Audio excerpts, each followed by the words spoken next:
the topic being minimizing product failures in healthcare delivery. We have Dr. Raman Saxena, Professor of IIIT Hyderabad and an adjunct professor at IIT Kanpur. Dr. Raman Saxena brings with him over 25 years of expertise in design, innovation and technology. Serves as a professor at the Software Engineering Research Center at IIIT Hyderabad and, as I mentioned before, an adjunct professor at IIT Kanpur's Department of Design. Ms. Neha Saraswat is a seasoned design professional and group design manager at Intuit, where she leads the product design and innovation for their virtual expert platform. Dr. Ramesh Kekunnaya is the director of the Center for Technology Innovation at the Prasad Eye Institute in Hyderabad, a renowned pediatric ophthalmologist and an expert in strabismus and neuro-ophthalmology in designing revolutionary new products aimed at shaping the future of eye care. And the moderator for this session, Mr. Rajesh, Raju, is the founder and CEO of Achala Health, a connected healthcare platform dedicated to transforming patient experiences. Mr. Rajesh, Raju, the floor is yours, sir.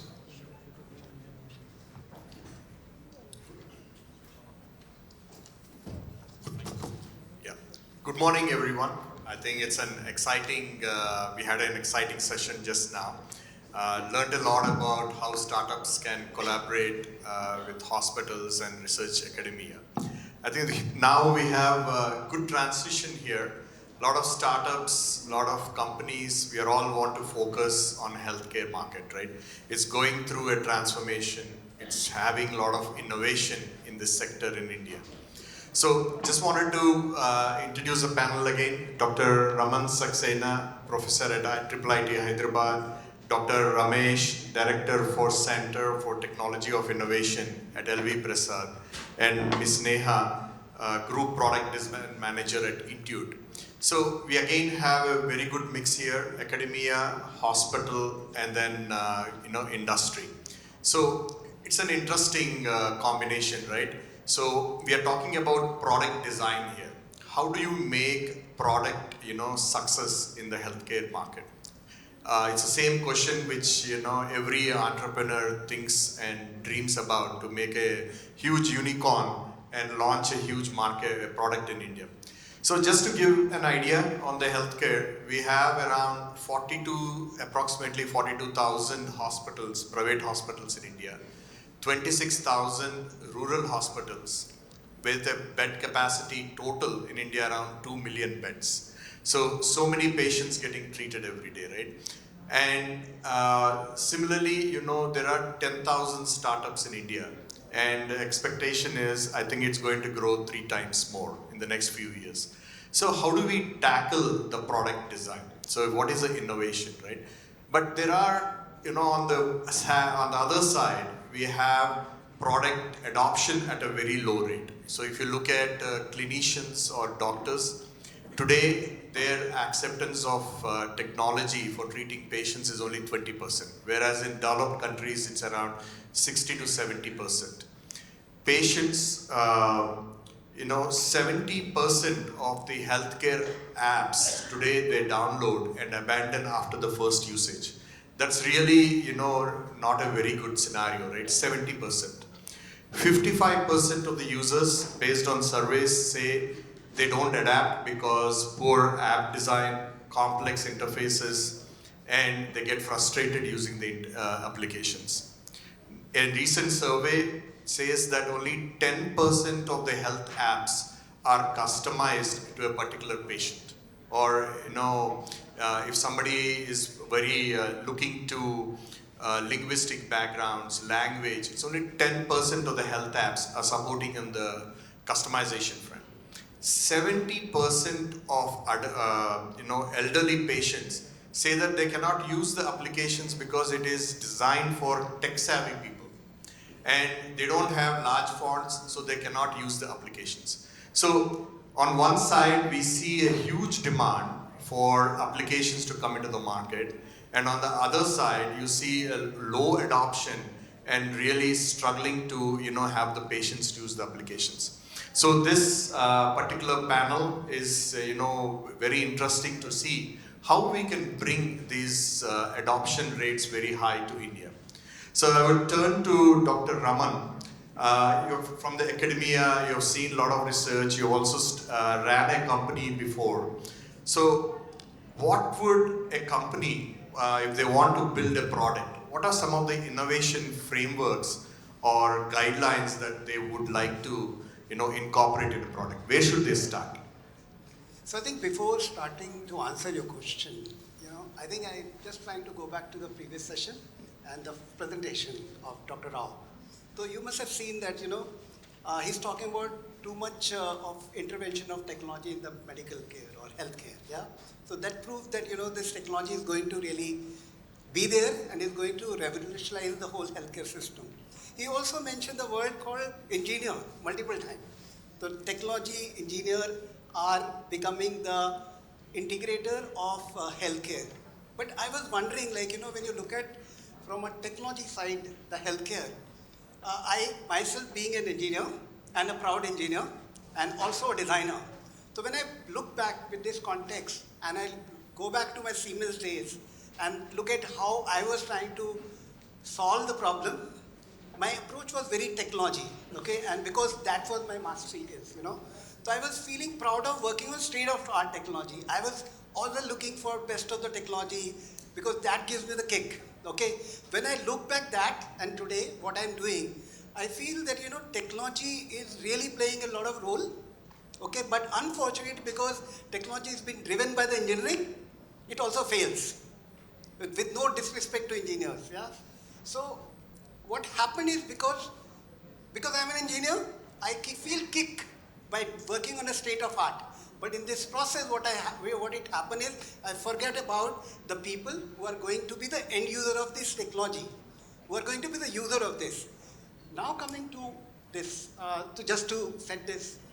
So when you're talking about the acceptance and adoption, one of the very important aspect of technology adoption and acceptance is when you look at from the user side of view, there is a theory, because I'm coming from the academic side, so there is a theory called technology acceptance model, okay? So this model promotes that if you really want technology to be accepted and adopted, there are two important factors has to be there. What are those two factors is that when somebody look at those technology, they should get two. One is the perception of usefulness, I should feel that this technology is useful for me, okay? Once I establish that it is useful for me, then comes how easy it is for me to use, okay? So even if your technology is very, very useful, even people want to adopt it, if it's really not easy to use, people will reject it. So I think the role of a designer is to help support the technologies or the engineers that Dr. Rao and the previous panel was talking about, to help them. Unfortunately, what happens is the design is seen by larger population in this country as a lipstick on a pig, So people think design is about adding aesthetics, design about making it look appealing, design is about looking it more fashionable, but I think the true value of design is not that. Yes, you have to be presenting something more appealing and all, but the true value comes when you are able to help the technologists to deliver their technology in a manner which gives an outcome as a perceived usefulness and perceived ease of use, I think. So I think if you are able to integrate design, and which is the topic of this panel, and design does not mean that lipstick on a pig, but the design which is user-centric, design which is human-centric, which is human-computer interaction. I think then you are able to achieve what you are trying to achieve through acceptance and adoption. Right, I cannot stop myself and interject. And when Raman was talking about how, as an engineer or as designers as well, we were going in saying that this is a technology and we're using it. I think you bring a very, very good point where we, all of us, everybody who is designing or creating product, come with a mindset that we know the problem. The problem is known, we have the solution, let's just mix it together and get it out. And we forget that there is this third and the most important part of it is the person who is receiving it. both the healthcare professionals as well as the patients. And if the perceived usefulness is not apparent, it's not there, then then it's most likely that they will hesitate in using your technology that you think that is absolutely going to work. So we need to be very, very careful, as Dr. Raman said. Yep. Just following up to the point, at Intuit, I'm sure there is a large team. You're very focused on B2C market. So how would you bring some of these principles as you go through the customer journeys? What principles do you adopt on a day, on a best in the principles? How do you make sure that the design principles are always met, are always followed? Make sure all the customer journeys are addressed. How do you follow that process? Right. I might be sounding like a broken record, not here, but people who have probably heard me earlier. But the core principles are similar to what Dr. Raman was talking about earlier. You would start with the end user. You would start with saying that, okay, let me follow them and try to understand what are they doing. And that's your interjection about customer journeys as well. They might be journeying one way or another, and there might be hundreds of ways that they are approaching the similar problem. But the uniqueness of their context brings the product that you want to serve. That makes the product relevant for each user at the time of use. So you would want to understand, and we call it follow me home.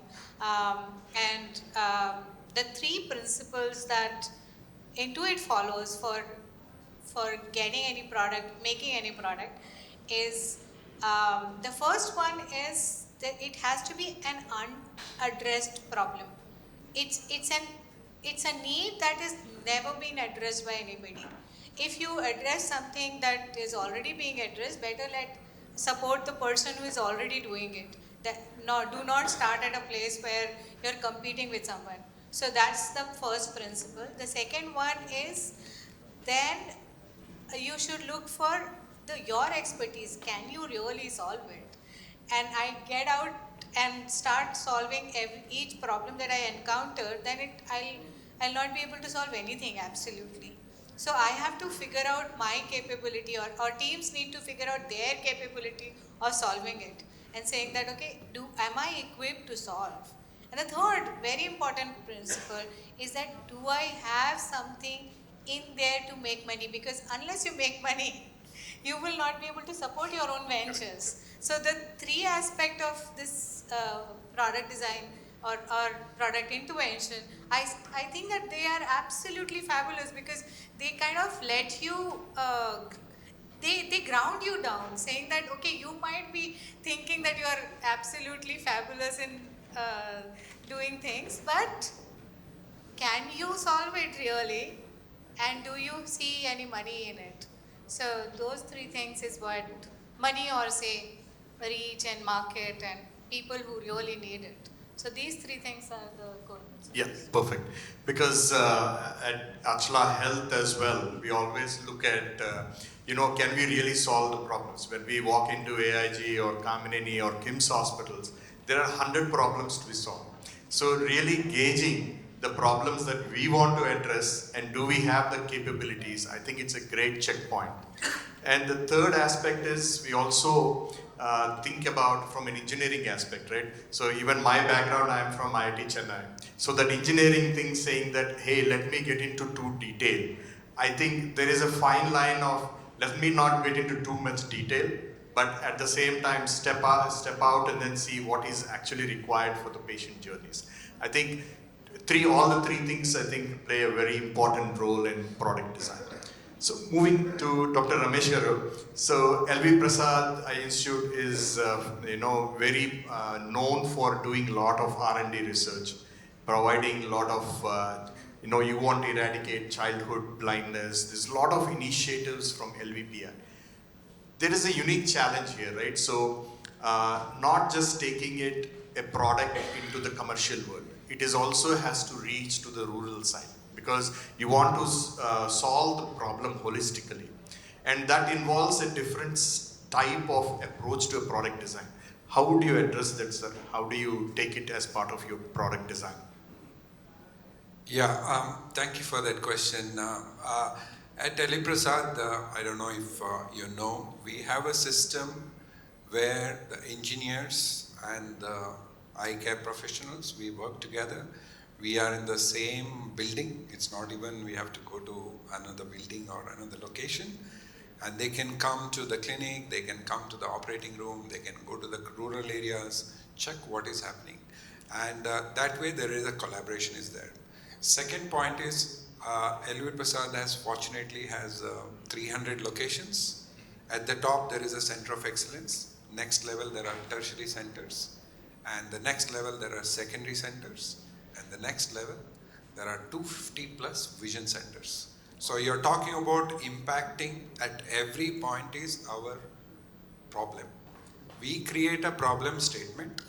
We work on solutions ranging from screening device to the diagnostic to the preventive aspect and also world's top product.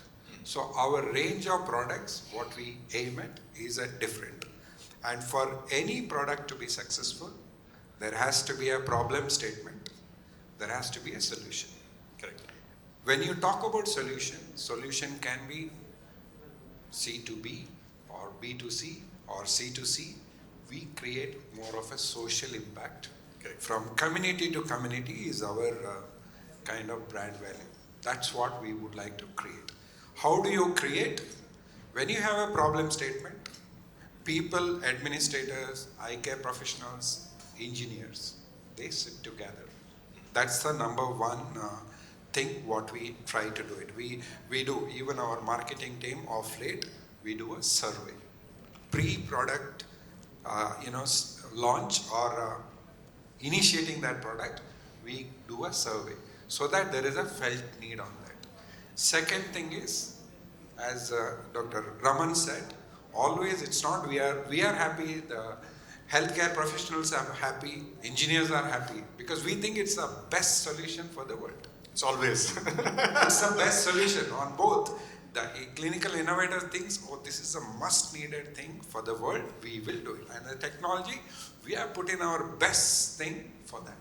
Correct. But finally, the litmus test is when the product goes to the, these various levels I was talking, and when it goes to the market. There, the other than the clinical innovator, that healthcare professional should be happy. Correct. And most importantly, the patient should be happy. Correct. So, there is a problem statement, solution with the technology and the healthcare team, and then the patient and the other healthcare, and then the solution comes. In between, I would like to add an important aspect, that's the design. Whatever you make solution, if it is not designed to a patient, maybe the weight, maybe the aesthetic, maybe the ease of use, maybe the technology, maybe the internet availability, if it is not there, it will not work. Correct. So, for some of the product which are software, we should have an offline solution. For some of the products, we should have an online. So, my summary is that people should work together, not in silos. If one summary is that it's a collaboration between all the stakeholders, which leads to a perfect solution. We have some use cases, probably I will explain to you maybe if there is time later, what we have done from screening to the diagnostic, and we have a childhood vision analyzer, which is nowhere in the world, which as of now is existing. We have created the first pediatric visual field analyzer, which has an India patent as well as US patent. So everything is possible if there is a collaboration. So one word is collaboration between the technology team, design team, and the patient and the doctors are the most important. Thank you. Yeah. Please go ahead.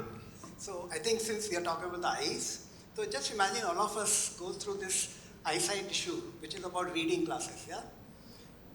after age of 35 to till end, how many glasses we change? Almost every few years we need to change the glasses. Yeah. How much glasses are the material and everything we are investing on that? So imagine if we can actually create glasses which actually grow with us. Yeah. Why the same glass cannot? Because the life of the glass is very long, but usefulness of that glass is becoming very short. So can you think of extending the usefulness of that? Yeah? That I buy one glass, as I grow, the glass grows with me. So can you do a technology which can actually grow with me, and so that it can actually help sustainability, it can help the processing, it can help the economy, everything, like that. So I think the whole effort of technology should be about how you generate the value, okay? And not just business value, but the social value, I think. And if you start looking at it, and that's why I always say that role is not to design. Designer are basically the integrators, okay? They actually play a role of an integrator. They integrate the society in terms of social need, people need, the technology, and actually challenge the technology. Because technology is actually growing, evolving very fast paced, but designers are the only one who can challenge the technology and to direct in a manner where they can actually become a value. So I think designer really have to play that role. And if you understand the value of designer beyond the lipstick on a pig, I think you will really get the benefit of this. Okay, I'll have to interject as well. So, Raman brought two very, very interesting points. One is thinking ahead, not keeping the product for just now and always thinking that what will happen of this in future. The second one, you probably just skirted around it, and is to involve the end user in while they're using it, contributing to the product in some way.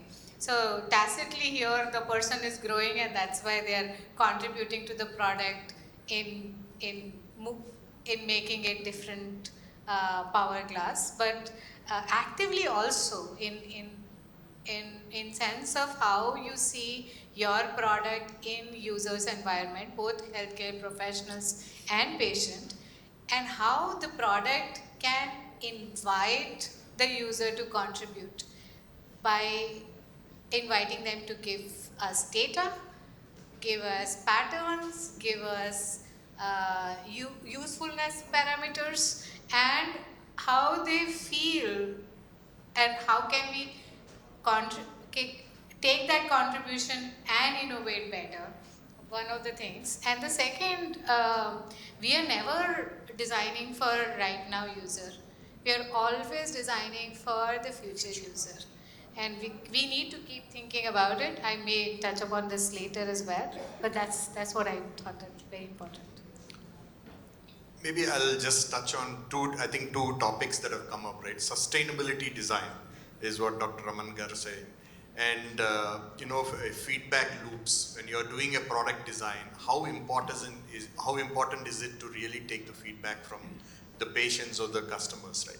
So maybe from your experience, maybe Neha, at Intuit, you saw a product launch, it was not successful. Then you took a lot of feedback, then you turned it around with either new design or new customizations or new language. However you design, it is a hugely successful. Can you walk us through the journey, how you made from this side of the product to a very successful journey? Very rarely, I will not accept. But that, besides the point, we all experience that failure, and failure sometimes is better. Failure within time is very good. So one of the products that we were very proud of and did not do well was, I was till very recently leading an effort of financial planning and analysis for small businesses. So small businesses are businesses which do not have more than 5 people on their payroll. That's how we define that small businesses were the target user for this product. And if you look at them, they are doing most of the things themselves, and the employees, or let's say other users, are mostly doing the actual business work. So the management part comes to the owners usually, and they don't have time. And what we launched for them is to a series of insights as to how you make your business better. Now, although we knew that they needed help, although we knew that they needed help right in time, although we had extensive studies about how people are crunched for time as well, but we failed to understand that every business owner thinks that their business is unique and nobody understands it better than themselves. Although we had signals, but we thought that when we give them insights, they will very be happy and they'll use it. But we had acceptance or adoption rate of only 6% in that cohort, and we were like really devastated. Oh my God, this is captive audience. In captive audience, you will not experience this low adoption. So then started the second series of understanding why. So the first thing that I already spoke of, they thought that their businesses are unique. Even if I am a retailer of, let's say, confectionery and another retailer of confectionery, my confectioneries are different. And so my business is different. So we fail to give them personalized, more personalized, unique guidance. The second one was that we did not ask for enough inputs. We did not include them in our making of insights. The third one is that we did not explain how did we come up with a number saying that, okay, stock this and leave that kind of insight. We could not explain to them enough as to how it was done. And it's unlike or probably comparable to healthcare systems as well, but how the user is perceiving your input is an essential part of a product, and how they might or might not process the information is another part, right? We failed in the first launch to understand if they will absolutely disregard our insight, what will happen, and we did not explain it to them. So both ways, whether they take the insight or not, they were not sure what will happen, what is the implication of this, and that's what we did better in the second part of our product launch, and it took us 8 months to recover from the the mess that we had created in the first launch. But it's a great thing. Yeah, I think customer perception, how they perceive a product, feedback at every stage, I think is the cornerstone for any product design, and I think the best practices for success. So I think in the interest of time, we just want to move a little bit into AI world, because there's no conference or there's no session today's world without mention of AI, right? So I would start with Dr. Raman Garu. In the product design, in today's world, how would AI come into the picture? Or what should we consider as a company, as a product company? What are the things about AI that we need to consider as part of product design, AI? Yeah, as you rightly said, that there cannot be any conference without discussing the AI. So naturally the AI has taken over our lives. And I think I see it as a very positive change, because it actually helps us in a lot of better things. For example, within the use case of healthcare, I think I've recently gone through a first-hand experience of my mother being admitted to hospital for 153 days. Okay, now when you look at the most experienced doctor, when they were actually treating my mother, I think every time they were putting some drugs and all, they were always very apprehensive at how the drug will actually will be interacting with the body, okay, and they were still making guesses, okay, and I was very uncomfortable that you were using my mother as a test bed to, test your this thing. And so I think AI can actually help us in doing many such kind of thing like predicting, okay.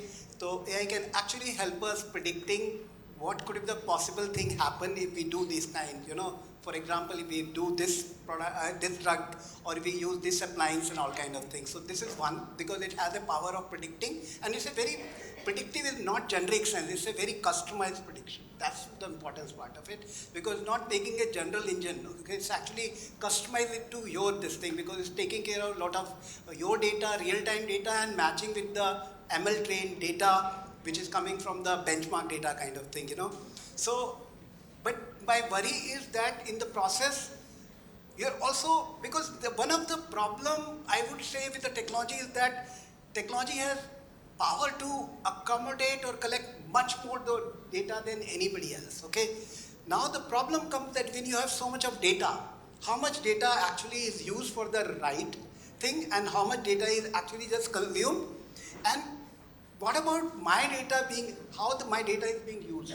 Correct. Okay, so I think the data collected by the technology and being used in building some trained models and all is very positive. But then when we are dealing with technology, we also have to look at, so when I was working on Nokia, we had a very interesting exercise called, every time when we were introducing any technology, we were doing one exercise called use and abuse. Okay, so every technology was going through that thing, okay, that how it will be used and how it will be abused. And I think if we are able to look at through these lenses, that when I'm looking at technology, how it will be used and how it will be abused, I think then we will be able to really make a good value out of it. Because the amount of data which now you are capturing about your patient, if you are not diligent about this data, I think you can create nuisance. You can see every one of you are getting so many phone calls because your data, personal data, your phone number data has been shared without any control, and you get all the nuisance of receiving calls. So imagine the data, look at the new technology, which is actually, so AI in itself, we do something, but it has to integrate with many technology. For example, AR, VR. Now imagine you can take benefit of AR, VR, where you can actually don't have to be physically present in the same location as your doctor is, or your counselor is, but the amount of data which is being captured about you is much more higher than, and it's not about you, but it's also about your surrounding. Like sitting in your home and having a session with your doctor virtually. So the head-mounted device is capturing so much of data within your premise, and how you are going to control the data. I think so. What I'm trying to say, AI is really great, okay, and it has actually helped in many ways. Like it has helped directly to the patient.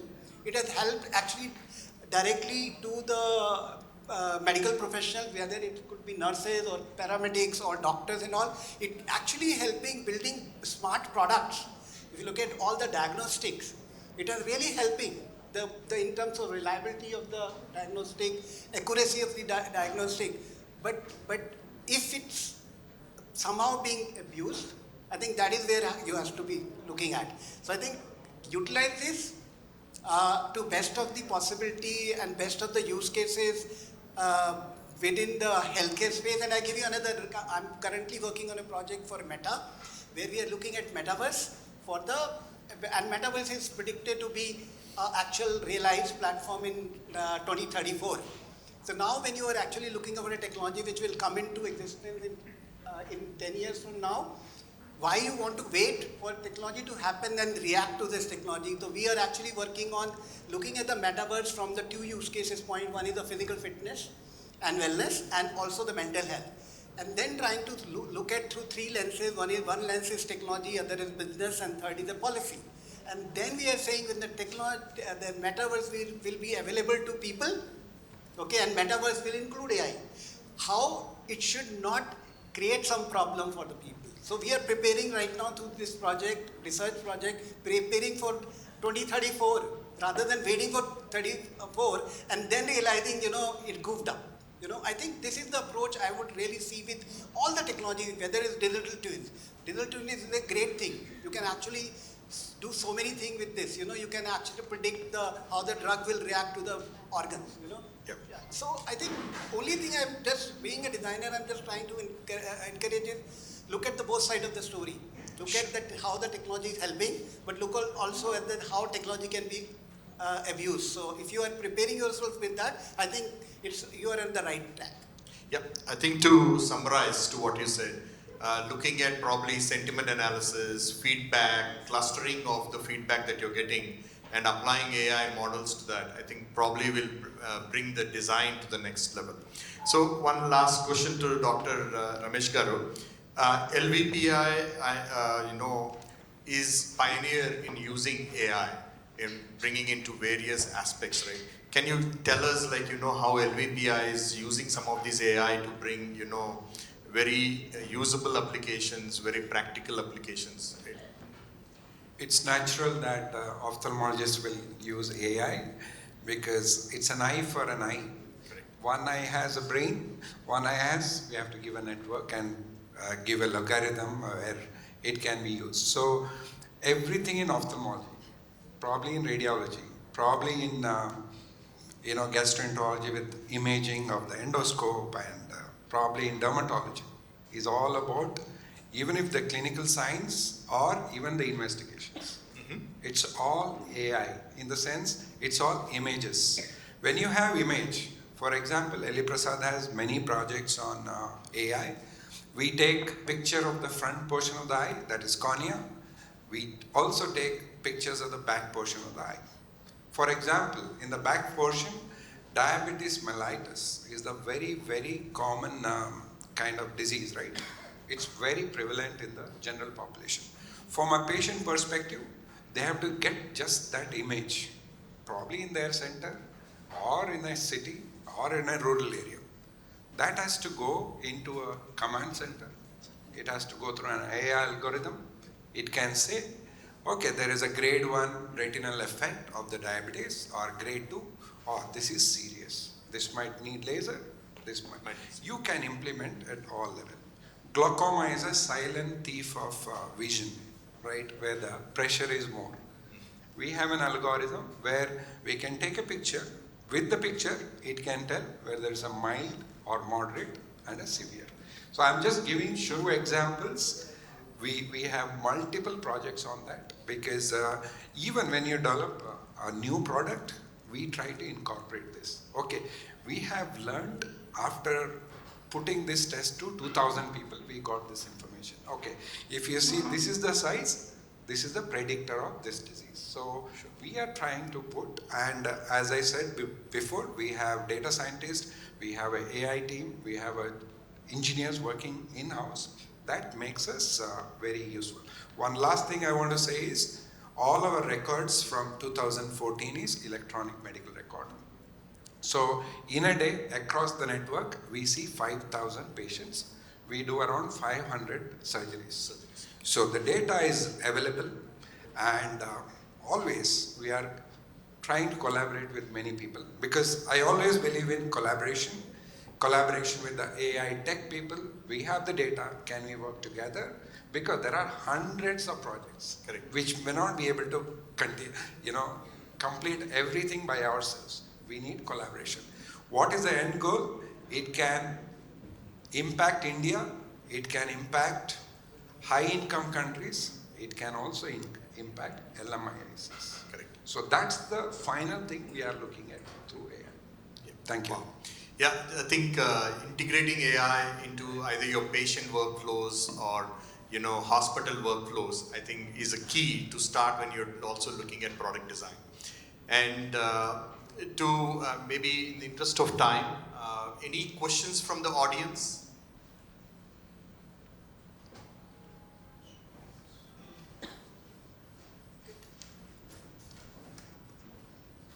I'll help you. My name is Mohammed Azimuddin. I take care as a director for 3M EdTech. We work closely with, of course, the AIG in some of the projects.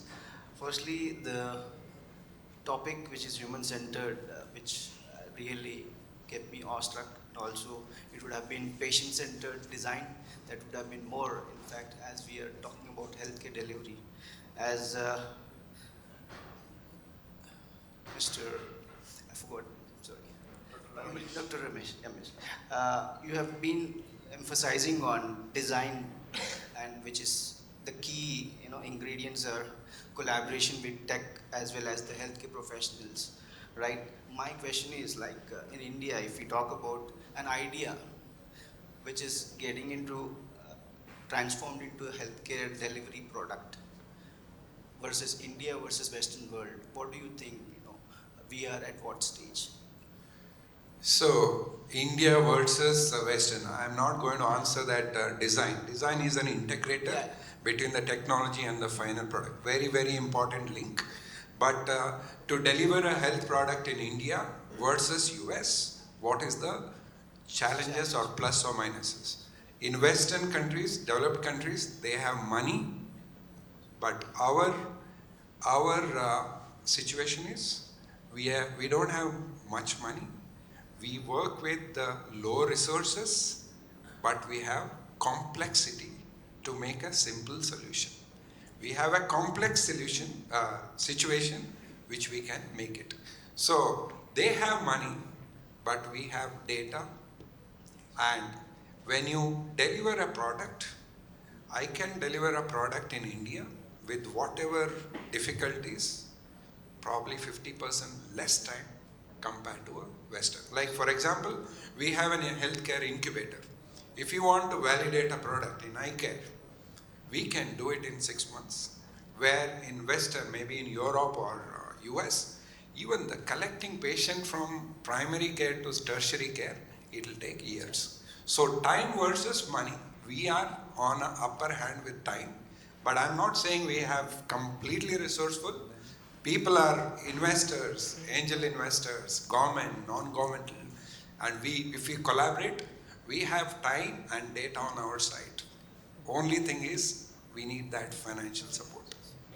That way we can come up with beautiful products. It's very much possible. Thank you. Okay, so I think, as you rightly said, the data is available, and I can give you an example. Like, I think currently, all the state in India, because of the Smart City project, we have the data about the traffic, we have the data about the accident, okay, but our focus of building a product is 10 minutes pizza delivery, okay. We are actually competing, all companies are competing to deliver 10 minutes grocery, 10 minutes pizza, 10 minutes food, but nobody is competing to deliver an ambulance at the 10 minutes kind of interval. There is data. There is a AI, you can actually predict the accident models, you can actually predict that, what are the timing when the accident could happen, and you can actually leverage to provide the ambulances on time. But we are still struggling with that. So I think that's exactly data is there. How you utilize this data with all the technologies available to you, that is where the whole problem comes, You look at 5,000 miles rather than looking at 50 miles, So if you change your view to 50 miles, this thing, you'll find enough problem it is solved by the technology, okay? But we look at, going 5,000 miles, and that's where the problem comes, yeah. I have a question. One last question. Yeah. I like the idea when you said collaboration. So I am founder at Nutrify today, which is a world's first artificial intelligence in clinical nutraceuticals. When you said collaboration, something struck to me, and hence I moved forward. First of all, congratulations for total digitization and usage of AI. But what is more important is, look, you're so correct. What I realized, having worked in the US as well as in India, they have money. We don't have money. But when you don't have money, the best way forward is to compete, is collaborate, because India has got amazing silos. I just realized the kind of work that you've done. Today we are world's largest data bank of nutraceutical ingredients. In fact, so-called the father of data bank in London, which is Q's, now refers to us. So we have reached to that level. What I would like to learn from you is, you mentioned that you have been taking the images of the entire spectrum of eye and maintaining a database. Could you get an opportunity to study not only on drugs but on nutraceuticals impact on eye health? Is there any work that you have done? If not, I think there's a reason for us to collaborate and take India to the next level of leadership on collaboration-driven AI and outcome. Like you have got data, you can foresee the problem. Solution kya hai? Solution can be drug, or solution could be the deferring of the health condition by using clinical nutraceuticals, right? Is there any work that has gone in this area? If not, would love to head on, get into conversation and explore. Yeah. This is exciting. I can have more collaboration offline, but in short, we didn't have time to venture into it because we are looking at diagnostic. How can we reduce the patient's time from primary level to the tertiary, who has to come, triaging, all that we are working.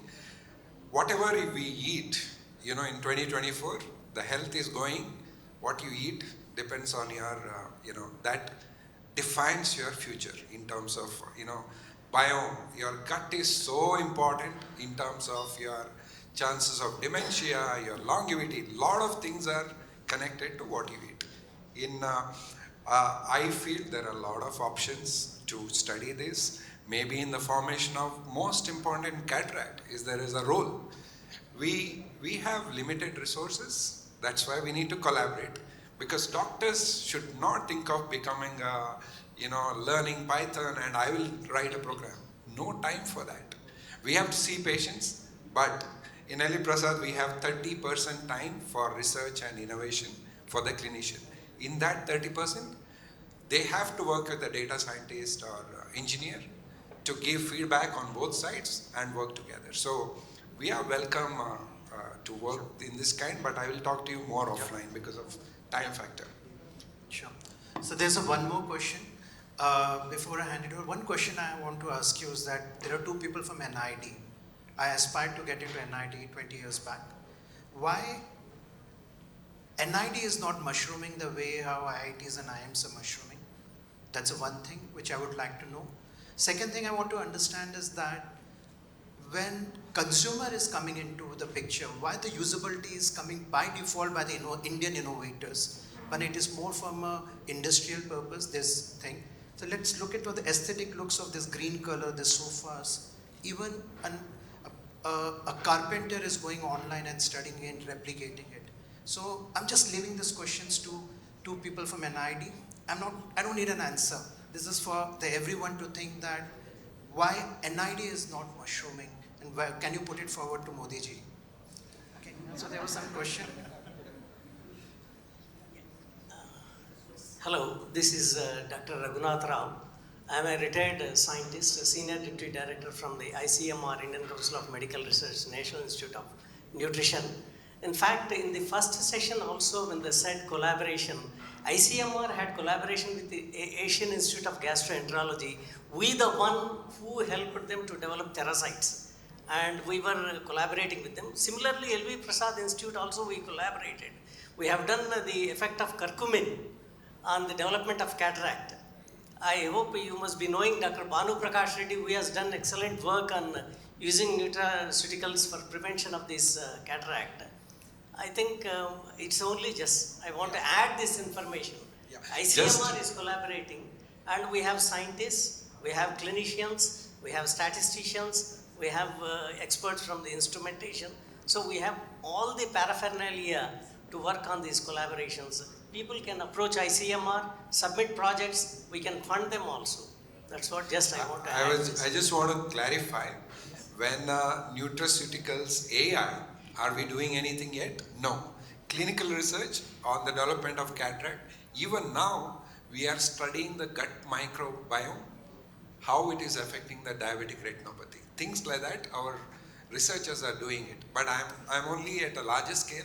Can we apply this on a disease perspective? Like in rural areas, what do they eat? What is their prevalence of cataract compared to a city? So is it different? Lot of unanswered questions are there. So absolutely, we are collaborating a lot of projects with ICMR, even now. And in fact, if you look at IIIT, we at least, I can look at my lab, which is Software Engineering Research Center.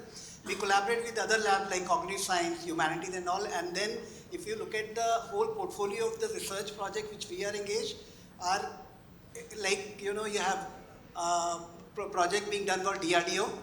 We are doing for the Defense Institute of Psychological Lab, then we are doing some project for Nizam Institute of Medical Science and all. I think collaboration is very, very important aspect, and every institute actually look for it. It's just a matter of finding the right partners.